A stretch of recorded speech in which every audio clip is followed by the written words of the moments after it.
et c'est l'avant-dernier webinaire de la QA ALF PANA partie 1, donc le webinaire 11. Ce matin, nous allons parler de communication orale, donc l'enseignement de la communication orale.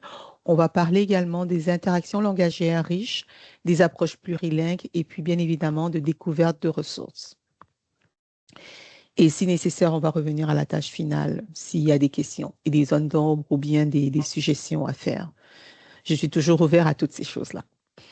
Alors, on va commencer aujourd'hui sur des chapeaux de roue, donc sans vraiment grande pause. On va écouter Christian Dumais, que vous connaissez tous. On va l'écouter il y a voilà quelques années, mais le propos qu'il dit est très actuel. Et la raison, on va l'écouter pour entendre ce qu'il nous dit par rapport à l'oral spontané et l'oral préparé. Et ensuite, on va passer à travers quelques réflexions. Donc, ça va être la mise en situation pour réfléchir aux situations de communication orale que l'on a dans nos salles de classe. Donc là, aujourd'hui, comme je disais, on parle d'enseignement de l'oral. Et pour nous introduire, qui de mieux que Christian Dumais qui en a fait son champ de spécialisation? Alors, je partage dans le clavardage. OK, super. Le lien des activités de la journée. Voulez-vous, s'il vous plaît, vérifier que vous y avez accès?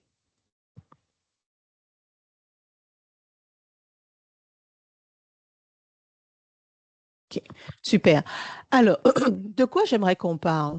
J'aimerais qu'on écoute Christian Dumais qui va justement nous expliquer la différence entre l'oral spontané et l'oral préparé. Mais après cela, on va aller regarder des outils qui peuvent nous aider lorsqu'on parle d'oral préparé et d'oral spontané, notamment les outils de la communication orale à la petite enfance, les propos incitatifs, je vais les ouvrir. Je les ai téléchargés pour nous parce que je trouve que c'est un beau document qui nous donne des idées pour mener des conversations avec nos élèves quand c'est au niveau 1, donc les élèves qui débutent. Qu'est-ce que je peux donner comme question pour démarrer des conversations et comme relance au niveau 2, au niveau 3. Et puis, pour travailler chacune des composantes, alors exprimer ses idées, ses réflexions et ses opinions. L'autre composante qui est s'écouter et puis écouter les autres. Mettre en doute, préciser, confronter. C'est toutes des phrases que l'on peut dire lorsqu'on anime des conversations avec nos élèves. Donc, comment est-ce que moi je l'utilise, ces propos incitatifs, je les ai recopiés en gros et puis, je les ai retapés et je les colle à l'arrière de mon livre lorsque je veux lire ou lorsque je présente une image. Tout à l'heure, je vous montrerai et ça m'aide justement à avoir des questions parce qu'on ne peut pas toutes les retenir. Donc, c'est à peu près comme ça que moi, je m'en sers. Donc, j'ai l'image que je présente à mes élèves et j'ai à l'arrière, les élèves ne le voient pas, je suis la seule à le voir. Ça me sert comme d'un anti-sèche pour pouvoir mener mes conversations. Donc, c'est pour ça que je partage ceci avec vous. Une autre ressource qui fait le même travail, qui peut nous aider, c'est les guides pour mener une conversation spontanée qui se trouvent dans la trousse TEPALF. Alors, si vous vous souvenez, dans les tâches de communication orale qui se font à partir d'images, on a ce guide-là pour chacune des images, mener une conversation spontanée. Et en dessous, on a la démarche avec des questions, des différents types de questions. Alors, encourager les élèves ou l'élève à s'exprimer à l'aide d'énoncés incitatifs, exploiter la technique du temps d'attente, conclure une conversation. Donc, ça nous donne aussi comme un guide, on va dire, une marche à suivre pour mener une conversation spontanée avec nos élèves, soit à partir de l'image d'un livre, soit à partir d'une image, soit à partir d'une image de nos élèves qu'on aurait pris. On va revenir là-dessus durant le webinaire. Donc, je vous laisse le temps. Pardon. La présentation de M. Webinet, l'intervention de M. Christian Dumais est de 5 minutes, environ 4 minutes en fait. Et puis, je vais vous laisser 10 minutes pour aller regarder les propos incitatifs et puis on va revenir. Donc là, il est 9h 5, on va dire. Et puis on va dire à 9h20, on se retrouve. Oui, je repartage l'activité. OK.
Je vais nous inviter à revenir, s'il vous plaît. Si nous avons terminé, euh,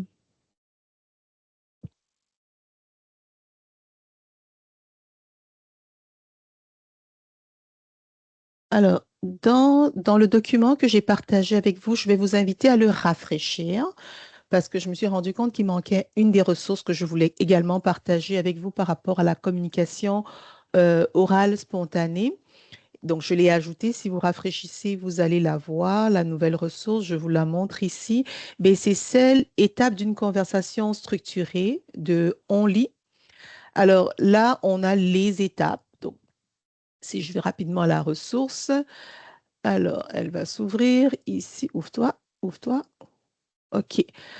Alors, étape d'une conversation, les questions, le signal, l'amorce, le partage, la vérification. Donc là, ça nous donne aussi une structure de comment est-ce qu'on peut mener une conversation spontanée. Alors, pour le retour, j'aimerais ça. Qu'avez-vous retenu de l'intervention de Monsieur Dumais? Est-ce qu'il y a quelqu'un qui a été marqué par un des propos qu'il a dit et qui voudrait le mettre en lumière? Oui, Sabrina, et ensuite Christine. Euh, une des choses, c'est qu'il dit qu'on parle trop, puis c'est vrai. J'ai tendance à parler souvent. J'ai même un élève qui me dit que je parle trop. Donc, oui, c'est absolument vrai. Oui, merci beaucoup. Je me reconnais dans tes souliers. Oui, Christine.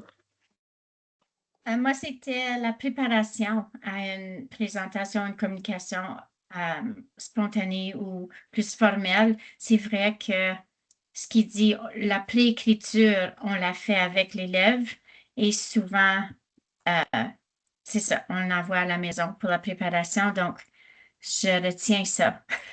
Oui, merci beaucoup. J'aime beaucoup que tu en parles. Ça va te permettre de faire un tremplin vers la suite des diapositives. Fatima et puis José.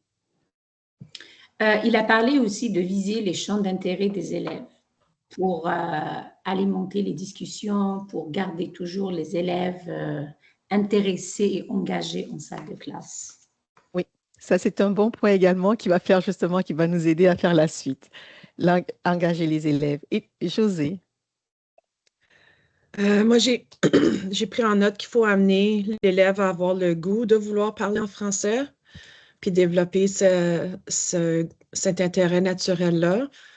Puis j'ai travaillé avec les élèves en difficulté pendant plusieurs années. Puis souvent, j'ai remarqué que c'était ça qu'il fallait travailler avec les élèves, c'est développer le goût comme de la lecture, malgré que l'élève vit plein de défis par rapport à ça. C'est de garder cet intérêt naturel-là, puis cette curiosité-là de ne pas vouloir mettre ça de côté au complet. Fait qu'avec la communication orale, avec des élèves plurilingues, ça, c'est quelque chose qui m'a frappé quand il parlait. C'est vraiment amener l'élève à avoir vraiment juste le goût de vouloir s'exprimer en français. Merci beaucoup du partage. J'aime beaucoup les points que vous relevez parce que c'est les points aussi que moi j'ai relevés quand j'ai écouté cette euh, intervention la première fois et il revient souvent sur ces points quand il présente justement. Et dans le guide, la littératie dans toutes les matières, on a cette petite cartographie, cette petite carte conceptuelle qui nous permet de démêler tout ça entre l'oral spontané, l'oral préparé et puis l'intersection entre les deux. Quand on parle d'oral spontané, ces activités sont l'occasion pour les élèves de se consulter entre elles et eux pour la réalisation d'une tâche, par exemple. Ils échangent librement leurs idées, expriment leurs sentiments ou leurs opinions à partir de documents sonores, visuels ou audiovisuels, un peu comme ce qu'on était en train de faire, c'est l'oral spontané. Dans toutes les matières, les activités ne requièrent aucun temps de préparation. Exemple, des discussions, des travaux en équipe, des enseignements réciproques. Mais est-ce que parce que ça ne demande pas nécessairement du temps de préparation, ça veut dire que nous, on ne les organise pas de façon intentionnelle? Certainement pas. Et c'est un peu ce que Christian Dumais nous dit dans son extrait. C'est qu'on veut organiser ce genre de temps dans notre salle de classe de façon intentionnelle et en tirer profit. Les conversations préparées plus formelles, par exemple les débats, les présentations orales, les balados, ben, ces activités sont l'occasion pour les élèves de démontrer leur connaissance devant un auditoire en faisant une recherche selon le processus exigé par la matière. Et donc, souvent, pour faire ce genre de présentation, mais ça prend que l'élève puisse maîtriser le vocabulaire qu'il va utiliser, euh, son élocution, sa prosodie, toutes ces composantes de la communication orale qui doivent être enseignées de façon explicite. Et on a une intersection entre les deux. Ces activités permettent aux élèves d'explorer la langue pour étendre leur vocabulaire, développer leurs habiletés de fluidité autant à l'oral qu'en lecture. On a la table ronde, le débat en triangle, les groupes d'experts, les cercles de lecture, les entretiens avec des personnalités, les projets d'écoute. Toutes ces activités sont vues en détail dans le guide ici. Donc, on a des fiches pour présenter chacune des activités. La littératie dans toutes les matières, celui de communication orale. Alors, un enseignement explicite des stratégies d'écoute et de... Un instant. OK. Pardon. Oups, pardon. Il y a un écho, je vais fermer un micro. Donnez-moi 2 secondes. La personne qui a le micro ouvert, peut-elle le fermer, pardon. Merci. Alors, la communication orale en situation d'interprétation est mise à contribution dans la présentation d'un court-métrage. Donc, on réagit au message. Donc, réagir au message, ben, je peux écouter un peu comme on a écrit. On a écouté l'extrait et puis là, on en discute, on l'interprète, on travaille la compréhension de ce qui a été dit. Et c'est souvent important lorsqu'on fait ce genre d'activité de donner à nos élèves une intention d'écoute et des fois des fiches d'écoute pour orienter leur attention vers ce qui est essentiel. Quand on parlait lundi d'étayage, de tâches, de ne pas donner tout le gros morceau, c'est une façon d'étayer.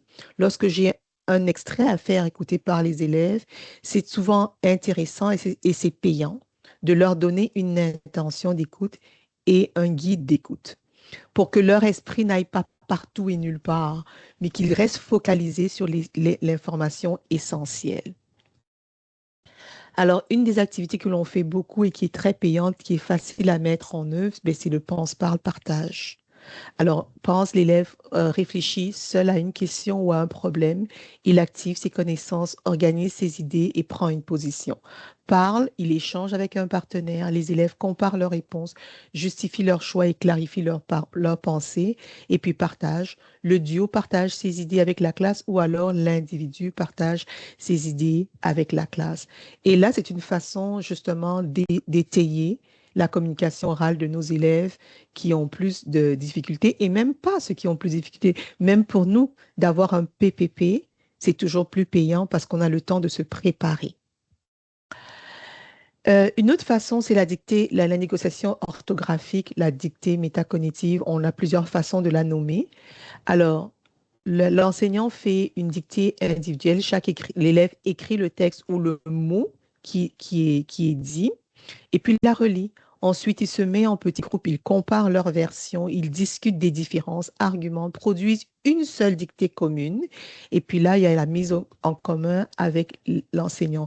Ça permet que les élèves communiquent et ils communiquent sur des choses significatives, mais ça permet également de développer chez eux la métacognition parce qu'ils doivent justifier, ils doivent réfléchir à ce qu'ils sont en train de faire.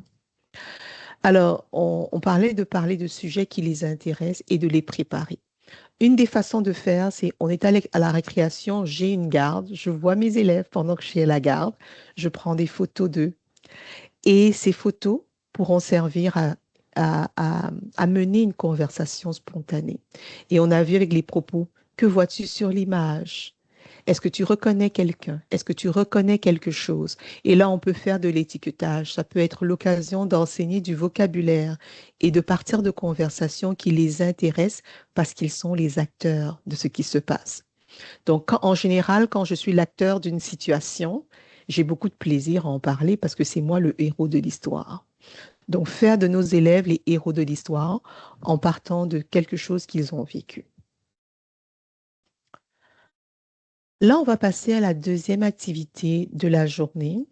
de notre webinaire. Et cette deuxième activité, je vais juste essayer de grossir un tout petit peu. Ben, ça va durer un petit 20 minutes parce que vous devez lire. C'est un texte écrit par Christian Dumais et Emmanuel Soucy qui et Lisanne Lafontaine, qui sont des chercheurs qui ont fait de l'enseignement de la communication orale leur champ de recherche. Le texte est littéralement facile à lire, c'est juste 3 petites pages. Et le focus, c'est d'aller regarder, de porter attention ce qu'ils appellent les groupes conversationnels et les types de regroupements qu'ils proposent. C'est un peu inhabituel comparativement à ce qu'on a l'habitude de faire. Peut-être il y en a qui le font déjà parmi vous, je ne sais pas. Mais moi, la première fois que je l'ai lu, j'ai trouvé ça un peu inhabituel et je l'ai essayé en salle de classe et j'ai trouvé ça intéressant.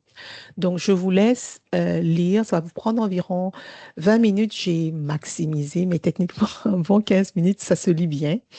Donc là, il est 9h30. On va se dire à 9h50, on se retrouve. Donc, le texte à lire, c'est celui-là.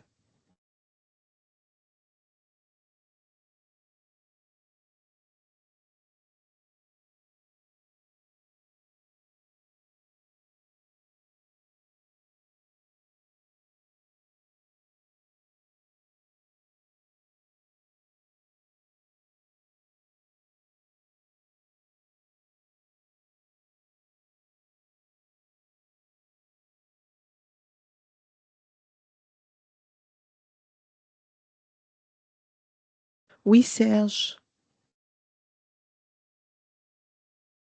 Allô, Serge? Je vois que tu as levé la main. Désolée, je n'avais pas vu ta main. Oh là là. Allô?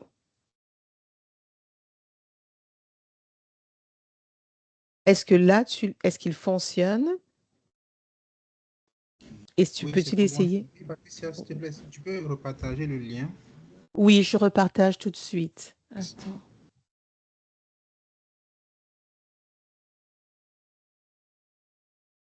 Il est dans... Est-ce que tu as pu l'ouvrir? Oui, c'est correct, merci. Merci.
Alors, je vais vous inviter à revenir, s'il vous plaît.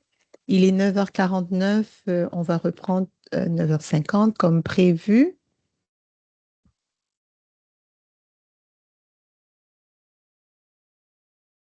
Merci de revenir. Alors, j'ai une petite question pour vous.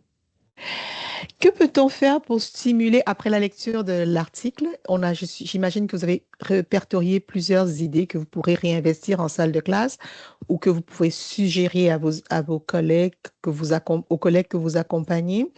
Alors, que peut-on faire concrètement pour stimuler l'oral spontané dans une salle de classe?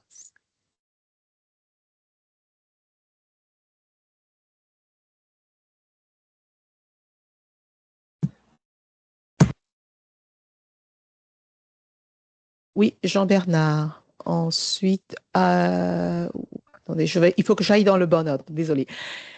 Brigitte, Rachel, c'était qui là pour le prochain? Brigitte, Rachel, Jean-Bernard et puis Émilie et Fatima. Voilà.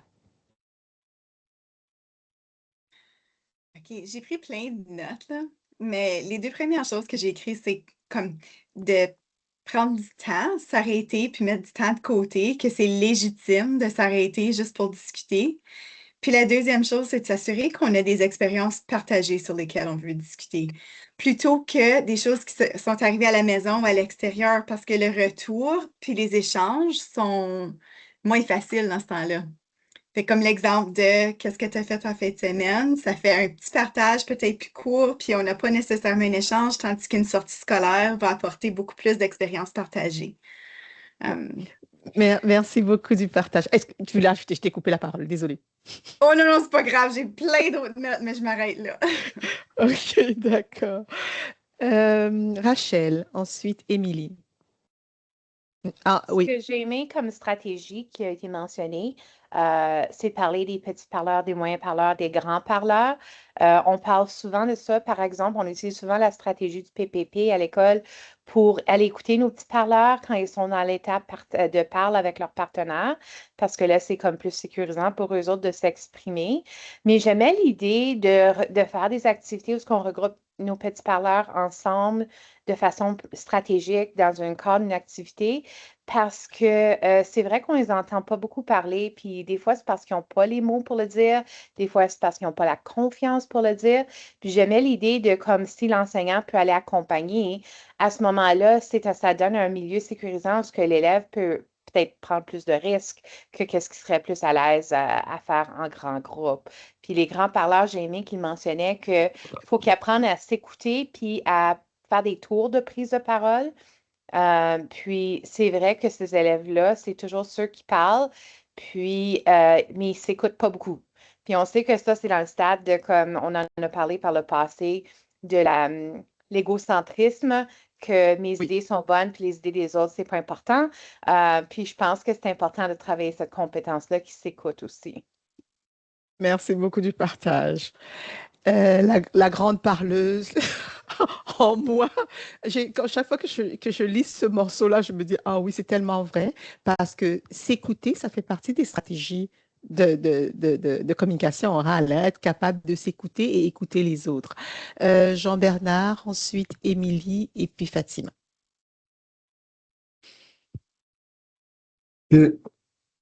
C'est vrai que certains ont dit ce que j'allais dire, mais j'ai retenu aussi que l'enseignant doit communiquer, que ça n'aille pas dans tous les sens, Oui, oui, l'intention de la prise de parole pour éviter les divergences. Et que en faisant des groupes conversationnels, ce n'est pas celui qui a beaucoup d'aptitudes langagières, mais mhm. c'est plutôt en fonction des interventions en salle de classe. Et ça peut s'appliquer, ça peut permettre à l'enseignant de travailler les HA et les HT des élèves. En effet. Ouais, Ouais. merci. Merci beaucoup de ton partage, Émilie et puis Fatima. Parfait. Donc, moi aussi, c'était les mêmes idées. J'ai beaucoup aimé la séparation des groupes comme grand parleur, petit parleur, mais j'ai aussi retenu que elle suggérait des thèmes comme « Te souviens-tu ?» comme soit une sortie scolaire ou le dernier livre lu, donc pour les guider un peu. Puis j'ai aimé que par la suite, l'enseignante choisissait comme 4 élèves au hasard, puis elle disait « Qu'est-ce que les membres de ton équipe ont dit? » Puis là, elle pouvait aller chercher comme des petits parleurs, puis dire comme « Est-ce que toi, tu peux m'en dire plus? » ou comme quelque chose de même pour les inciter à partager davantage. Donc ça, je trouvais ça très bien. Merci beaucoup. J'aime que l'on fasse. Vous savez, quand on lit, et surtout quand on n'a pas un temps, on a un temps limité comme ce que je vous donne pour lire un article, c'est des fois, on ne va pas passer à travers toutes les idées. Et puis, c'est bon de pouvoir faire ce genre de retour parce que ça met en lumière des choses qu'on aurait peut-être oubliées. Fatima, et je ne sais pas si Serge, je pensais que c'était une ancienne main, mais si c'est une nouvelle main, tu as la parole aussi après. Donc, je fais le pouce sur ce qui a été dit.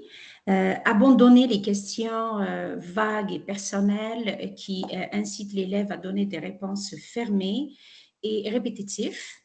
Donc, s'ouvrir vers poser beaucoup plus des questions qui se basent sur des problèmes à résoudre, qui incitent l'élève à justifier tout le temps sa réponse et avoir des réponses ouvertes qui pourraient déclencher d'autres conversations chez d'autres élèves. Et avec ça, l'enseignant pourra travailler en amont et en aval d'autres stratégies de communication, des compétences de communication, comme par exemple le volume, la prosodie, la voix, la structure et la justification. Merci beaucoup. C'est vraiment toutes des... je suis contente que tout cela soit ressorti parce que c'était un peu le but de l'activité, d'aller voir des choses concrètes que l'on peut tout de suite mettre en application. Alors, cette citation qui est tirée de l'article, ben, l'oral spontané en soi ne s'enseigne pas, il se pratique. Il est cependant possible d'enseigner au préalable ou à la suite de situations orales spontanées des objets de l'oral. Et c'est un peu comme ça que tu as conclu, Fatima, dans ton intervention, justement. Donc, aller développer tout cet oral spontané par toutes ces stratégies qu'on a nommées, mais ça nous permet de pouvoir voir ou du moins identifier qu'est-ce qu'on veut enseigner spécifiquement? Parce qu'on a des objets de l'oral, justement, qu'on doit enseigner, puis tu les as nommés, le volume. Et donc, ici, cette petite cartographie, je l'ai choisie parce qu'elle nous montre justement les éléments que l'on peut enseigner dans l'oral. Donc, la structure sonore, donc la phonologie, la forme, l'oral, le langage oral, la fonction, pourquoi parler, et puis le contenu, la structure des phrases. C'est pour ça que je l'ai mis juste parce que ça nous montre des éléments qui peuvent être enseignés. Je retourne à la TEPALF qui nous donne également les éléments qui peuvent être enseignés à l'oral. Ben, la voix, la prosodie, le vocabulaire, la morphologie, ce sont des éléments que l'on peut enseigner. Les stratégies d'écoute, les stratégies de prise de parole, la prise conscience de ses erreurs, l'intérêt pour la langue, c'est des choses que l'on peut stimuler lorsqu'on décide d'enseigner l'oral. Ce napperon, il date un peu, il a été fait par le Conseil des écoles catholiques de l'Est de l'Ontario, mais je trouvais intéressant, même s'il est basé sur l'ancien programme cadre, les contenus ne changent pas, même s'ils sont disposés différemment quand on parle de communication orale, que ce qu'on enseigne, ce qu'on va aller rechercher. Et je trouvais qu'ils avaient fait un très beau travail avec ce napperon-là. Pourquoi? Parce qu'ils ont dit, comment je peux dire, réparti la compétence communication orale en interaction verbale, expression et puis présentation orale. Et là, on a je comprends, je réagis au message et qu'est-ce que je peux faire pour aller développer cet élément-là, comprendre et réagir au message. Alors, voici des exemples d'activités. Voilà des exemples d'activités. Je m'exprime en fonction des situations, donc produire divers actes langagés. Et là, on a des activités. Et là, c'est comme les composantes qu'on peut enseigner. J'applique des stratégies d'attention, d'écoute, de règles de politesse. Alors là, on a des exemples. Je redis dans les mots le contenu des éléments essentiels. Là, on a des éléments. Je vérifie ma compréhension. On a qu'est-ce qu'on peut aller enseigner. Je réagis au message. Et puis du côté linguistique, communicatif et discursif, on a également des éléments. Donc, je trouvais que ce napperon mettait bien en lumière des éléments de ce que l'on peut enseigner à nos élèves en communication orale. Et c'est pour ça que je le partage. Euh, Ceci, vous pourrez le faire sur votre temps. Je l'ai mis quand vous allez rafraîchir votre document d'activité du jour. Vous allez voir également Christian Dumais et entendre Christian Dumais qui présente l'atelier formatif.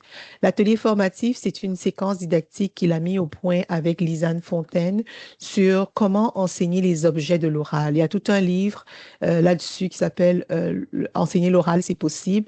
Mais dans cette petite capsule, il explique les étapes de l'enseignement des éléments de l'oral. Et donc, ça peut être une bonne occasion de développement professionnel.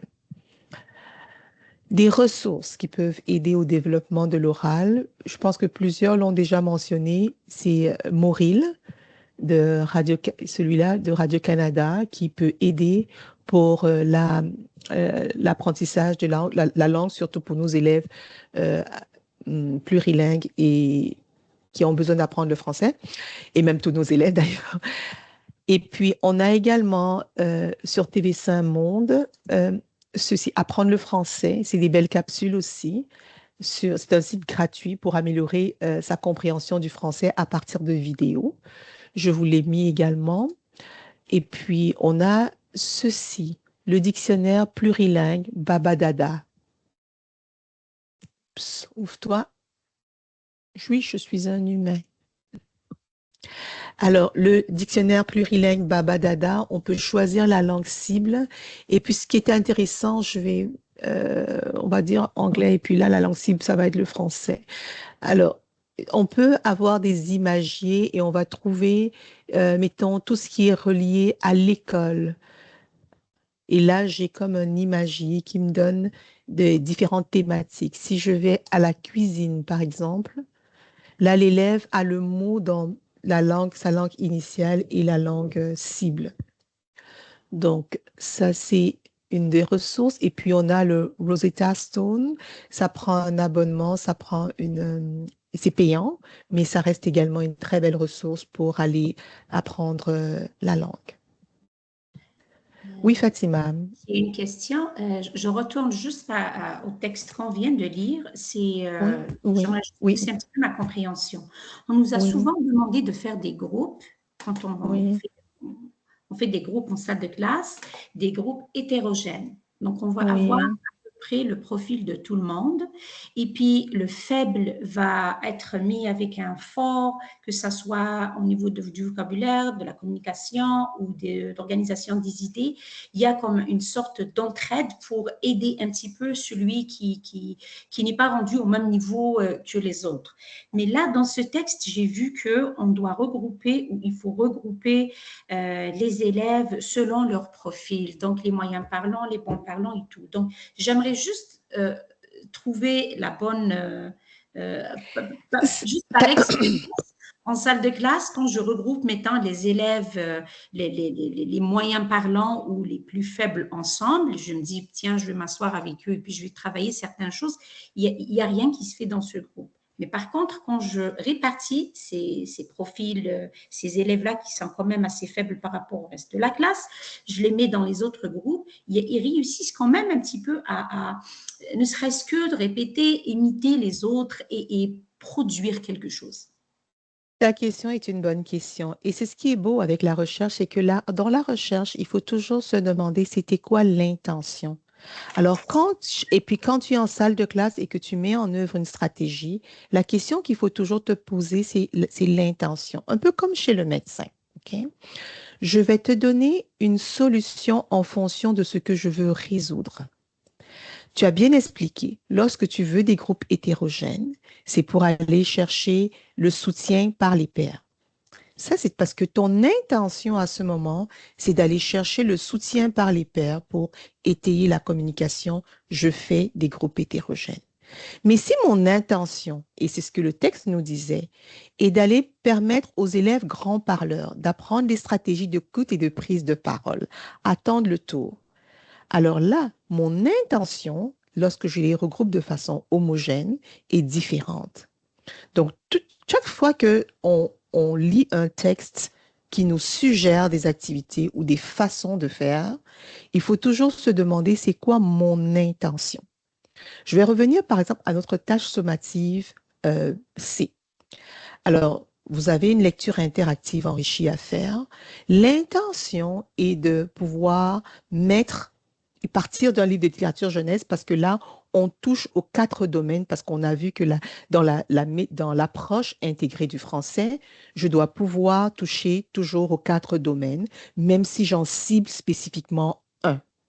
Et donc, l'intention de partir d'un texte, c'est de me permettre d'avoir des situations où les élèves vont communiquer à l'oral, des situations où on va lire, des situations où on va écrire, des situations qui vont permettre de toucher, on va travailler le réceptif, on va travailler l'expressif. Mais mon point ciblé, et c'est pour ça que je vous disais, par exemple, vous en choisissez un, mon point ciblé, ça va être la communication orale. L'autre intention, et puis Rachel l'a bien souligné quand elle posait sa question de clarification, c'est de mettre en œuvre l'approche de l'enseignement explicite. Et dans l'approche de l'enseignement explicite, une des choses qui revient, c'est la répétition. Alors, quand je veux enseigner quelque chose, si je cible trop de choses, dans un petit laps de temps, je m'éparpille et je ne permets pas la retention de ce que je veux.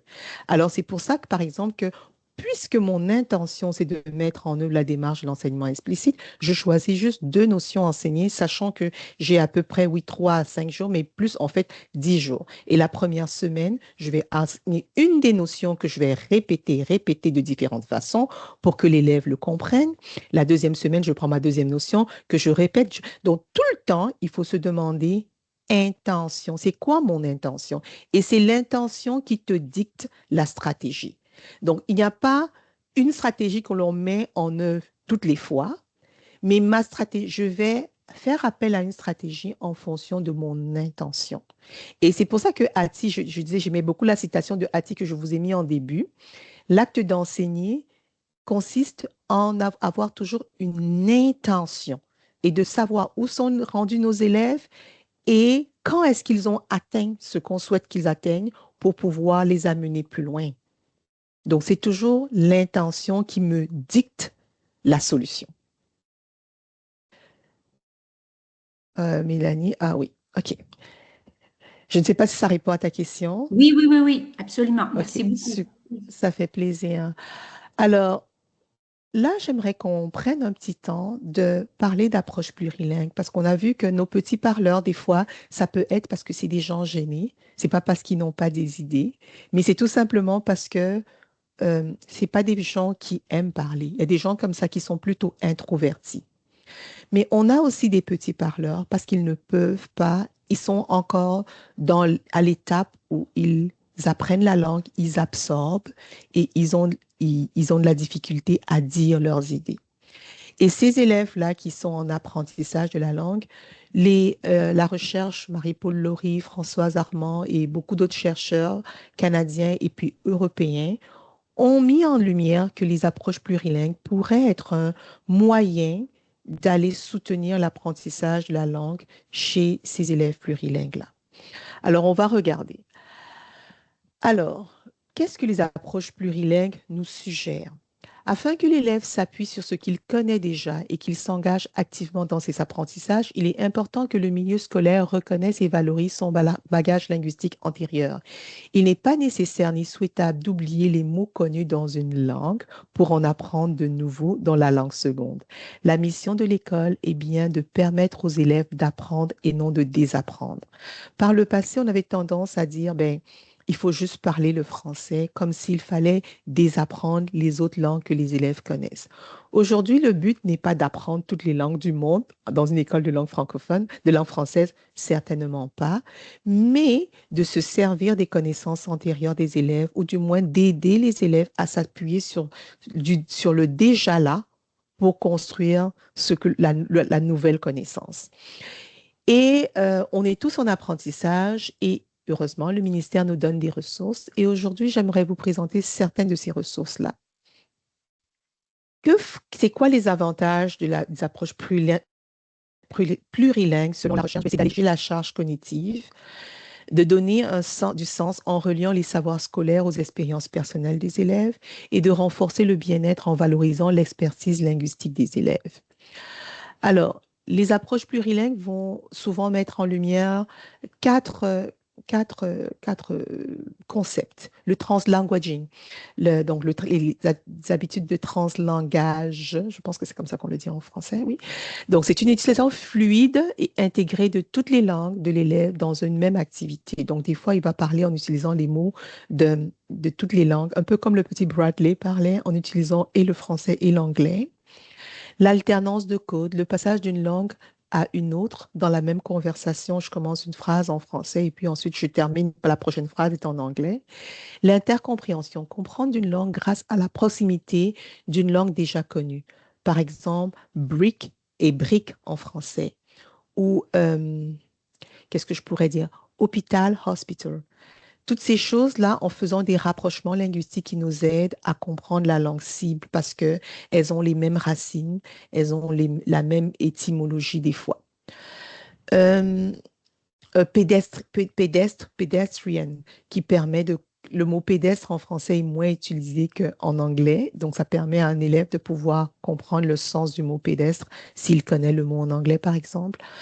La comparaison entre les langues, donc observer les ressemblances et les différences dans plusieurs langues. Et aujourd'hui, on va faire une petite activité où on va faire la comparaison entre les langues pour aller explorer des compétences grammaticales. J'aimerais également qu'on passe justement à la deuxième je sais pas si la deuxième ou la troisième activité du webinaire, qui justement est une exploration des approches plurilingues dans une école secondaire à Montréal. Je trouvais ça beau parce qu'on peut voir comment est-ce que l'enseignante utilise les congénères en anglais pour pouvoir enseigner le français à ses élèves. Donc, c'est l'activité 3. Elle va durer environ 20 minutes. Et puis, la question, l'intention d'écoute, qu'est-ce que cela vous inspire? On va regarder, c'est une activité qui se passe en salle de classe. Elle dure environ 17 minutes, la vidéo, mais elle est quand même intéressante, donc facile à suivre. Et là, il est 10h10, on se retrouve à 10h30. Donc, c'est l'activité 3, celle-là.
Alors, je vais nous inviter à revenir tout doucement. Il est pratiquement 10h30. Commentaire suite à la... Qu'est-ce que cet extrait vous inspire?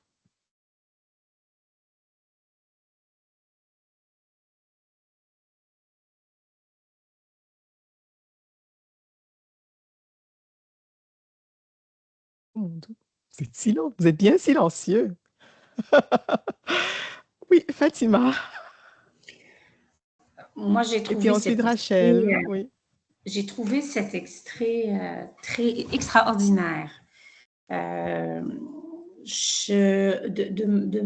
ne savais pas qu'on pouvait faire appel aux mots qui s'écrivent de la même manière, ayant le même sens en anglais et en français, pour travailler la compréhension dans un texte. On dit souvent aux élèves, ça c'est en anglais, c'est quoi en français? On regarde le contexte, on regarde le petit mot dans le grand mot, on consulte les dictionnaires, les référentiels et tout. Mais je trouve ça vraiment, c'est une découverte pour moi en tout cas. C'est quelque chose que je mettrai sûrement dès le mois de septembre à exécution en salle de classe. Puis, ce que j'ai aimé, c'est qu'on peut aussi travailler la syntaxe. On peut vraiment travailler les groupes de mots. On peut travailler les adjectifs. Ça, c'est des adjectifs. C'est multidisciplinaire. On peut vraiment travailler un éventail, un large éventail de contenu, en français, juste à travers cette activité. C'est vraiment très riche, je trouve. Merci du partage. Et puis, l'activité se trouve sur le site de Elodie. Vous avez accès aux fiches. Donc, si tu vas sur le site d'Elodie, dans les ressources, tu as accès aux fiches si tu veux le refaire dans ta salle de classe. Rachel, Sarah et puis Andrea. J'ai vraiment aimé cette vidéo parce que ça m'a fait réfléchir au fait que oui, on utilise cette stratégie quand on apprend une nouvelle langue. Si j'apprends l'espagnol, j'essaie de trouver les ressemblances aux mots en français. Ça me fait retenir le vocabulaire un petit peu plus facilement. Mais j'ai jamais pensé de l'utiliser comme un enseignement d'une stratégie pour la lecture. Mais c'est vrai qu'on encourage les élèves de le faire, surtout quand ils ont une autre langue que le français comme langue dominante. Puis, mais on le fait de façon un petit peu informelle sur le pif. J'ai jamais pensé de le faire de façon stratégique, intentionnelle. Puis, j'ai beaucoup aimé aussi le fait que de plus en plus, on a des élèves qui nous arrivent. Puis, dès qu'ils arrivent en 4e année, bien sûr, ils commencent les cours d'anglais. Puis, les cours d'anglais, on active beaucoup, beaucoup les mêmes stratégies que de littératie qu'on fait en français en salle de classe, mais j'ai pensé comme pour le fait qu'on a de plus en plus d'élèves anglais langue seconde. Alors, il doit faire le programme anglais pour débutants. Cette année, on en avait plus que jamais. Je pense qu'on en avait comme 30 en 4e année, entre les 3 classes de 4e, qui étaient anglais pour débutants. Puis, je peux voir que cette stratégie-là serait aidante pour eux aussi, dire ta langue dominante, c'est le français, mais regarde, les mots en anglais, il y en a plusieurs que tu vas pouvoir comprendre simplement en appliquant cette stratégie-là. Puis pour nos élèves anglophones ou qui ont une autre langue dominante que le français, on peut leur montrer la même chose. Regardez combien de mots se ressemblent déjà. Puis donc, vous avez cet avantage-là que vous connaissez ce mot-là dans une autre langue, mais c'est plus ou moins la même chose en français, sauf que la terminaison est celle-ci. Oui. Merci du partage, Rachel. Sarah et puis Andrea. J'allais simplement dire que, tu sais, mon conseil, on est à Sudbury, on est aussi dans des écoles éloignées dans le nord, et notre réalité, c'est vraiment plutôt anglais-français. Donc, puisqu'on est dans un endroit où est-ce que c'est vraiment minoritaire, dans la majorité des cas, on a toujours eu, très honnêtement, un peu une peur envers la perte de l'anglais. Donc, quand le plurilinguisme est entré en jeu, c'est certain qu'il y a eu de la réticence, puis on n'avait pas non plus, comme ce que j'ai apprécié de la vidéo, c'est que c'est très explicite l'enseignement de l'utilisation de cette stratégie de congénère et que c'est très concret comme idée et c'est très positif. Donc, pour nous, je trouve que c'est fantastique comme ressource parce que ça démontre que, écoute, c'est positif d'utiliser l'autre langue. Il y a vraiment des bienfaits vers laisser les élèves utiliser l'anglais, ce qui est la majorité des cas dans nos écoles. Donc, j'ai vraiment apprécié la ressource. Merci. Andrea.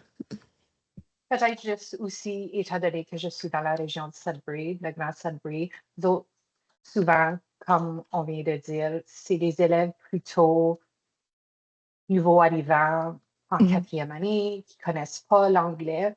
Donc, moi, j'utilise beaucoup cette stratégie, même lors d'une lecture. Une des étapes, c'est est-ce que tu peux lire le mot en français? Souvent aussi, j'ai des élèves hispanophones. Il y a beaucoup de liens qui se font avec ces langues-là, anglais, français, puis espagnol et français. Puis souvent, les élèves vont pouvoir trouver le sens, puis même souvent des petits mots dans le grand mot. Donc, moi, c'est une stratégie de lecture que je mise dès le début. C'est est-ce que tu peux lire le mot dans ta langue première? J'ai aussi aimé le contexte de la salle de classe, cette stratégie-là, parce que je trouve que ça va vraiment valoriser la langue des élèves qui n'ont peut-être pas la langue comme le français comme langue première. Donc, ils vont pouvoir faire un partage. Puis, on sait que les élèves qui n'ont pas le français comme langue première ne vont pas s'affirmer, ne vont pas parler. Donc, ça va permettre aussi un échange plus fréquent avec ces élèves-là. Merci beaucoup du partage et justement, j'aime que tu fasses le pouce sur justement les conversations spontanées parce que justement, on pouvait voir dans l'extrait comment est-ce que les élèves avaient des conversations spontanées et étaient intéressés parce qu'ils pouvaient partager librement leurs connaissances, comme être des petits experts, on va dire. Oui, Anne. Moi, j'aime aussi utiliser l'idée des congénères. Puis, où est-ce que je travaille, comme j'ai dit, moi, c'est plutôt anglais-français. On n'a pas beaucoup plus de nouveaux arrivants, mais les élèves, moi, je suis trilingue, puis adore ça lorsque j'utilise l'espagnol dans mes leçons. Puis, c'est juste, ça donne une ouverture à toutes les langues. Je remarque que les jeunes d'aujourd'hui sont exposés d'une façon qu'on n'a jamais été exposé. Je donne un exemple. Comme il y a des enfants à l'école, ils écoutent le K-pop. Cette année, ils vont écouter à toutes sortes de musiques de d'autres cultures. Donc, en utilisant, en les faisant réfléchir, pas juste aux langues qu'eux utilisent, mais les langues qu'ils vont écouter à la maison, la musique à la télévision, c'est avec eux, faire les congénères, oui, mais aussi de faire ces liens-là et de voir qu'être plurilingue, ça a un immense avantage. Puis, je crois que ça va éveiller chez eux une certaine curiosité qu'ils ont de façon naturelle parce qu'ils veulent avoir cette connexion-là avec les gens qui les entourent. Puis, on est rendu très multiculturel partout, dans tous les milieux. Donc, pour moi, c'est faire ces liens-là, c'est très important. Merci beaucoup, beaucoup, beaucoup pour vos partages. Je vais tout simplement continuer en vous présentant le Kamishibai plurilingue. Alors, on n'aura pas la chance aujourd'hui de l'explorer en grand groupe, mais je vous suggère fortement, je l'ai mis dans les activités. C'est pas long à écouter, hein, c'est vraiment un tout petit. Mais c'est quoi le Kamishibai? C'est une technique de narration où l'on raconte une histoire à l'aide de planches illustrées. Inséré dans un butail. Un butail, c'est comme un petit théâtre. Et puis, dans la vidéo que je vous ai insérée dans les activités, vous pouvez le voir. Chaque planche montre une image au public, tandis que le texte se trouve au verso, côté narrateur. Alors, les approches plurilingues, je l'ai découvert, le Kamishibai, lors d'une formation sur les approches plurilingues. Alors, et puis le Kamishibai, c'est une technique japonaise à la base. Donc, c'est une façon de raconter de façon publique une histoire. Ce que les théoriciens, ou du moins les chercheurs qui se penchent sur les approches plurilingues suggèrent, c'est d'écrire une histoire collective avec nos élèves en introduisant des mots répétitifs qui peuvent être dits dans plusieurs langues au fur et à mesure que l'on lit l'histoire. Et puis, dans la vidéo qui accompagne dans les activités, vous pouvez voir un exemple. Et donc, c'est une écriture collective de l'histoire et puis elle peut être lue. À un moment donné, l'Université de Toronto, je pense avec le professeur Marie-Paul Laurie, faisait un concours de Kamishibai et on pouvait participer avec notre salle de classe. Mais j'ai l'impression que ces dernières années, le concours a disparu. Je n'en ai plus entendu parler, je n'ai plus trouvé le lien qui permettait de participer avec sa salle de classe. Donc, pourquoi est-ce que c'est intéressant? Parce que ça soutient la compréhension grâce aux images, ça favorise l'oral spontané et la prise de parole, ça permet de travailler le vocabulaire, les structures de phrases et de prononciation. Donc, plutôt que de répéter un mot, on peut répéter une structure de phrase. Et puis, ça va permettre justement, pendant que l'on écrit, de travailler différents concepts grammaticaux, par exemple. S'il y a une structure de phrase que l'on doit répéter en français, en anglais et puis dans d'autres langues qui sont connues dans la salle de classe, ça permet de faire des comparaisons et d'asseoir des compétences grammaticales. Et puis, bien évidemment, ça travaille beaucoup la créativité et puis ça valorise les répertoires linguistiques de nos élèves. Donc là, il y a un extrait, je vous l'ai mis dans les activités du webinaire, mais si que je regarde le temps passé, je me dis, ben, je vais vous suggérer de le faire sur votre propre temps parce que j'aimerais qu'on regarde un peu au détour des langues. Avez-vous déjà observé des élèves qui prononcent systématiquement le S du pluriel à l'oral lorsqu'ils lisent, par exemple, le mot légumes? Ils vont dire légumes, par exemple, chaque fois qu'ils vont lire à voix haute. Que pourrait nous apprendre la comparaison entre les langues sur cette difficulté? Oui, Laetitia? J'allais dire, celui-là, je l'ai jamais entendu, puis notre clientèle est surtout anglophone, mais il lit souvent le ENT à la fin des verbes, marchant, parlant, et ainsi de suite. Exactement. Et c'est là, oui, en effet. Et donc là, on va regarder un peu en comparant dans le groupe nominal. On peut le faire avec le groupe verbal aussi, en prenant toute une phrase, la même démarche, pour aller enseigner aux élèves la règle en français. Alors, quand je regarde le mot livre, un livre et puis des livres, qu'est-ce que l'on observe entre les deux graphies? Et puis là, on laisse parler les élèves. Et puis, ils vont bien évidemment, j'en ai un seul là, j'en ai deux. Et puis, quand c'est un seul livre, je n'ai pas de S. Deux livres, j'ai un S. Books. Alors, qu'est-ce que je vois? Même processus. Et puis, en italien, libro, libri. Le même processus. Et on pourrait demander à des élèves dans une autre langue qui est parlée dans la classe. Et là, quand on revient, que se passe-t-il à l'oral? Et là, on revient sur notre livre. Livre, quand je dis livre au singulier, donc quand c'est un seul livre, qu'est-ce que j'entends? Livre, tous les sons. Et quand je le dis au pluriel, c'est les mêmes sons que j'entends. Et en anglais, quand je dis book, qu'est-ce que j'entends? Quels sont les sons que j'entends? Et quand je dis en anglais, books, qu'est-ce que j'entends? Là, il y a un nouveau son qui se rajoute. En italien, qu'est-ce que j'observe? Et dans l'autre langue qui aura été choisie ou les autres langues, on observe ce qui se passe. Et alors, ça nous permet de tirer une conclusion. Comment est-ce qu'on forme le pluriel des mots en français? Et là, on peut aller vérifier. J'ajoute un S et des fois, et là, on pourrait arriver là. Si on est déjà rendu là, j'ajoute un X, mais je le vois et je ne l'entends pas. Mais dans les autres langues, ce que j'ajoute pour former le pluriel, non seulement je le vois et je l'entends. Et là, avec les élèves, on fait sortir la régularité orthographique et puis on peut permettre de leur enseigner. Donc, voilà une façon. Et ça pourrait être cette façon de comparer, un peu comme on a vu dans l'extrait, et justement avec le ENT, on pourrait aller voir que justement, quand il y a plusieurs personnes, travailler le sujet, le groupe, l'accord du verbe avec son sujet, et voir justement que ce qu'on entend et ce que l'on voit. Et ça permet aux élèves justement après de prendre des notes dans leur cahier où ils pourraient noter cette régularité-là ou cette irrégularité pour leur permettre d'apprendre au détour de ce qu'ils savent dans d'autres langues. Donc, c'est à peu près ça, la stratégie. Et puis, oui, Sarah, au début, quand j'ai entendu parler des approches plurilingues, j'avais la même réaction que vous dans le Nord, comme non, c'est pas possible. On n'est pas là pour enseigner d'autres langues aux élèves. Jusqu'à temps que, oui, je vois des exemples et que je me dise, oh, quelle belle ressource.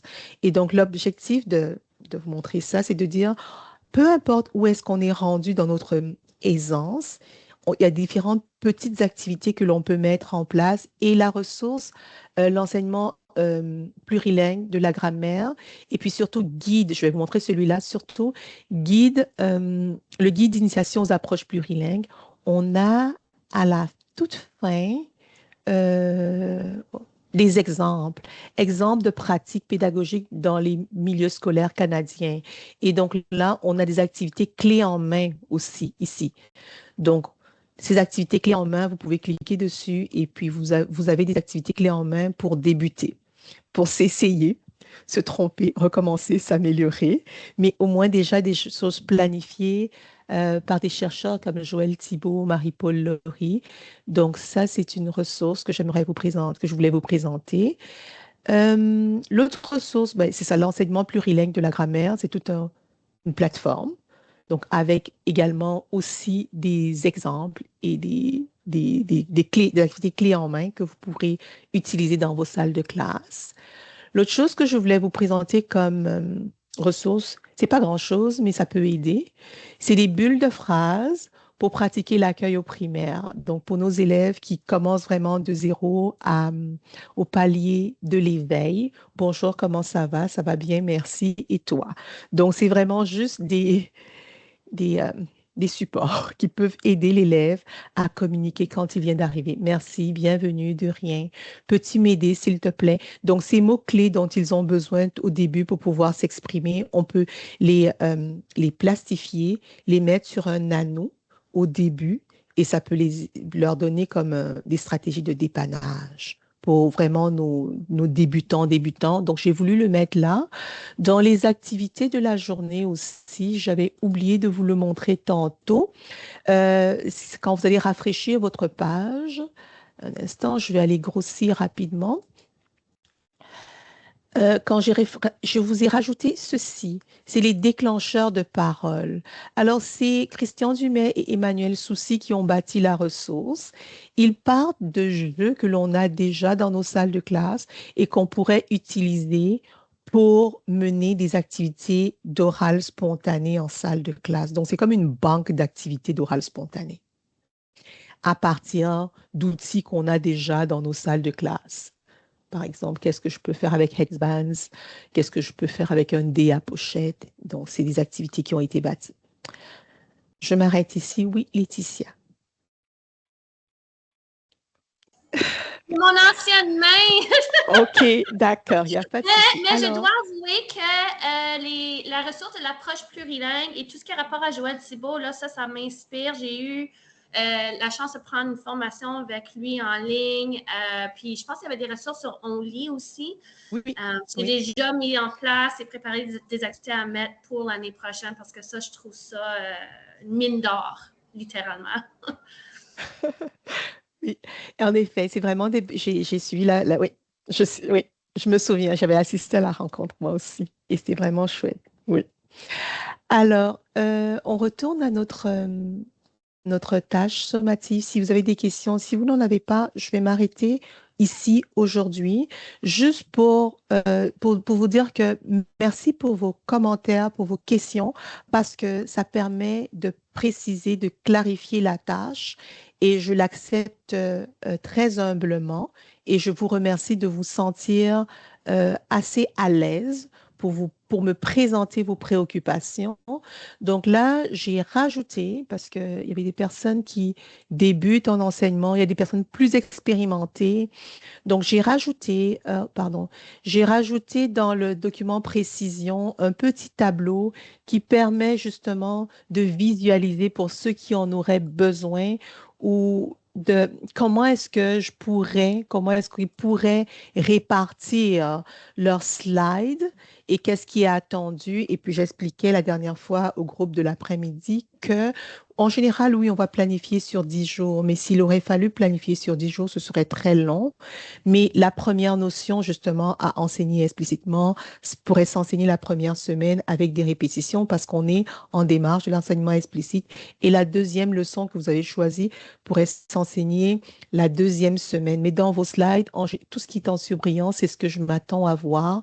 Le reste, c'est juste pour pour que ceux qui veulent voir la ligne de temps, comment ça va se dérouler dans une salle de classe concrètement et une petite idée de ce à quoi ça ressemble. Donc, j'ajoute des précisions au fur et à mesure que des questions viennent, surtout pour que si la question a déjà été posée, ben, que ça serve à d'autres. Donc, c'est tout bas de la page. Et puis, comme je disais dans la précédente webinaire, le précédent webinaire, OK, Patricia, on y va doucement. Voici ce qui est à remettre. Donc, il y a 3 choses à remettre. Le document Word de planification qui va servir pour l'enseignant, la présentation slide et puis la grille d'évaluation et la tâche d'évaluation. Et n'oubliez pas juste 2 notions, pas plus. Et n'oubliez pas juste un domaine à évaluer, pas plus. OK.